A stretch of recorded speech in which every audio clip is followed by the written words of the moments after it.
अशा प्रकारे जर तुम्ही बटाट्याची भाजी केलीत ना तर ती छान एकसारख्या रंगावरती होते। त्याचबरोबर बटाट्याचा प्रत्येक एक फोड सेपरेट होतो, अजिबात एकमेकाला चिकटून बसत नाही। तर चला रेसिपीला सुरुवात करू। त्यासाठी काय करायचं आहे, इथे मी 6 बटाटे उकडून घेतले आहेत। बटाटे उकडून घेतल्यानंतर पूर्णपणे थंड करायचे आहेत, अजिबात कट करण्यासाठी गडबड करायची नाही। बटाटे जितके थंड होतील किंवा गार होतील ना तितके व्यवस्थित कट करता येतात। कधीही गरम गरम बटाटे शिजवल्यानंतर कट केले ना तर ते व्यवस्थित चौकोनी शेपमध्ये कट करता येत नाहीत, एकमेकांना चिकटतात किंवा भाजी तयार केल्यानंतर त्याचा लगदा होतो। तर त्यासाठी काय करायचं आहे, बटाटे व्यवस्थित थंड करून घ्यायचे आहेत आणि त्याच्यानंतरच हे अशा प्रकारे कट करून घ्यायचे आहेत। आता इथे सर्व बटाटे मी मोठ्या मोठ्या तुकड्यांमध्ये कट करून घेतले आहेत। आता बटाट्याची भाजी बनवण्यासाठी आपल्याला एक मिश्रण तयार करायचं आहे।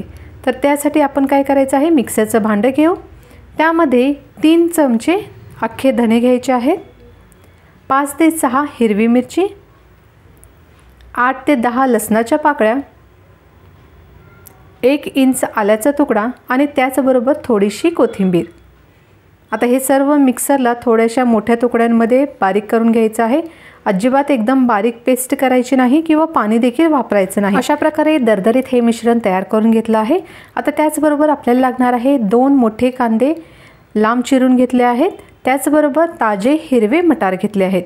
आता भाजी बनवण्यासाठी कढईमध्ये आपण 5 ते 6 चमचे तेल घालायचं आहे। तेल चांगलं गरम होऊ द्यायचं आहे। गॅस सध्या मध्यम आचेवरती चालू आहे। तेल गरम झाल्यानंतर यामध्ये जाईल अर्धा चमचा मोहरी, अर्धा चमचा जिरे, उभा चिरून घेतलेला कांदा घालायचा आहे, त्याचबरोबर 8 ते 10 कढीपत्त्याची पाने देखील यामध्येच आपण घालणार आहोत। गॅस मध्यम आचेवरती ठेवून कांदा चांगला असा तेलामध्ये भाजून घ्यायचा आहे। कांदा अजिबात लालसर करायचा नाही, कांदा थोडासा सॉफ्ट होईल इतकंच आपल्याला भाजायचं आहे। अगदी 1 मिनिटासाठी गॅस मध्यम आचेवरती ठेवून कांदा छान असा तेलामध्ये भाजून घ्यायचा आहे। आता कांदा भाजला गेला आहे। यामध्ये आता आपण जे हिरवे मटार आहेत ताजे ते वापरणार आहोत।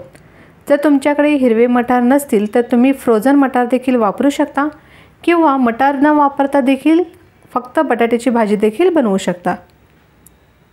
यामध्ये हिरवे ताजे मटार घालायचे आहेत। गॅस मध्यम आचेवरतीच चालू ठेवायचा आहे, गॅस अजिबात मोठा किंवा बारीक करायचा नाही। हिरवे मटार घातल्यानंतर देखील व्यवस्थित मिक्स करून घेऊ आणि जे मिश्रण आपण रेडी करून घेतलं आहे, धने, मिरची, आलं आणि कोथिंबीर, लसूणचं, ते देखील यामध्ये घालायचं आहे। धनेची पावडर किंवा जिरेची पावडर अजिबात यामध्ये वापरू नका। अशा प्रकारे अख्खे धने मिक्सरला बारीक करूनच घ्या, त्यामुळे भाजीची टेस्ट खूप छान लागते। कारण जेव्हाही कधी आपण बाहेर समोसा, वडापाव किंवा स्टॉलवरची जेव्हा आपण पेपर डोसा किंवा उत्तापा खातो ना त्याच्याबरोबर जी भाजी असते बटाट्याची त्यामध्ये ते अख्खे धने मिक्सरला थोडेसे दरदरीत वाटूनच घालतात, त्यामुळे भाजीची टेस्ट ना खूप छान येते। आता यामध्ये जाईल 1 चमचा मीठ, अर्धा चमचा हळद, हे देखील व्यवस्थित मिक्स करू। हळद घातल्यानंतर व्यवस्थित मिक्स केल्यानंतर यामध्ये आता आपण 2 ते 3 चमचे पाणी घालायचं आहे। छोटा जो पोहे खाण्याचा चमचा असतो ना त्या चमच्याने 2 ते 3 चमचे यामध्ये पाणी घालायचं आहे। त्यामुळे काय होईल, हळदीचा छान रंग जो आहे ना तो अगदी खुलून येतो आणि बटाट्याच्या भाजीला तो एकसारखा व्यवस्थित सर्व बाजूने लागला जातो।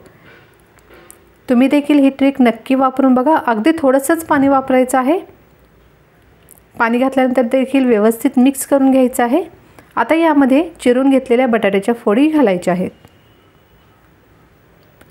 बटाट्याची भाजी करताना नेहमी लक्षात ठेवायचं की बटाटे अगदी गरम असताना अजिबात चिरू नका, पूर्णपणे थंड झाल्यानंतर ते चिरून घ्या। जर तुम्हाला पेपर डोस्याबरोबर अगदी मऊ सॉफ्ट झालेली बटाट्याची भाजी असते तशी भाजी हवी असेल तर यामध्ये मात्र तुम्ही अर्धा वाटी पाणी घालून बटाटे स्मॅशरने स्मॅश करू शकता आणि ती भाजी देखील तयार होऊ शकते। आता हे व्यवस्थित मिक्स करू। तुम्ही पाहू शकता हळदीचा कलर बटाट्याला सर्व बाजूनी छान असा कोट होत आहे किंवा एकसारखा लागला जात आहे। अजिबात बटाट्याचा पांढरेपणा कुठेसुद्धा दिसत नाही, इतके हळद व्यवस्थित लागली गेली आहे। तर तुम्ही देखील नक्की अशा प्रकारे बटाट्याची भाजी बनवून पहा, टेस्टला खूपच अप्रतिम लागते आणि सर्वात महत्त्वाचं म्हणजे टेस्टला बेस्ट अशी ही भाजी बनून तयार होते. वरून थोडीशी कोथिंबीर घालू आणि अगदी मस्त अशी प्रत्येक एक फोड वेगळी झाली आहे. अजिबात एकमेकाला चिकटली नाही अशी ही बटाट्याची भाजी रेडी झाली आहे. रेसिपी नक्की ट्राय करून बघा. परत भेटू आपण पुढील रेसिपीसह. तोपर्यंत टेक केअर. Bye bye.